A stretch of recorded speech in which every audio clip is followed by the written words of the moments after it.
விசிக தலைவர் வராருப்பா, லோக்கல்ல இவர் தான் முக்கியமான பொறுப்பாளர். இவர்கிட்ட போனா நமக்கு நீதி கிடைக்குங்கிற நம்பகத்தன்மை வரும். இவர்கிட்ட போனா மொட்டை அடிச்சிருவாருன்னு நினைக்க கூடாது. விசிகா காரன் வராம்பா ஒதுக்குப்பாங்கிற மாதிரி இருக்கக்கூடாது. உன்னை தேடி வீடு தேடி வரணும், கதவை தட்டணும். அண்ணா எனக்கு இப்படி ஒரு பிரச்சனை, நீங்க நினைச்சாதான் முடியும். அந்த நம்பகத்தன்மையை வளர்த்தெடுக்கணும்.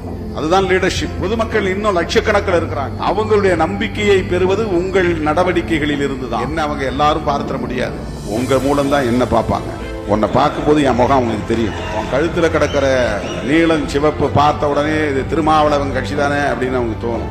ஒவ்வொரு இடத்திலும் நீங்க போகும்போதே என்னையும் சுமந்துக்கிட்டே போறீங்க. உங்க முகத்துல என் முகமும் இருக்கு, உங்கள் புன்னகையில் என் புன்னகை இருக்கிறது, உங்கள் கோபத்தில் என் கோபம் இருக்கிறது, உங்களுடைய நன்னடத்தைகளில் என் நடத்தை வெளிப்படுகிறது. அப்படிதான் இந்த இயக்க மக்கள்கிட்ட செல்வாக்கு பெறுகிறது. அப்ப நாளுக்கு நாள் இந்த அமைப்பின் மீதான நம்பகத்தன்மையை வளர்த்தெடுக்க வேண்டும். அதுதான் ஒவ்வொரு பொறுப்பாளருடைய கடமை.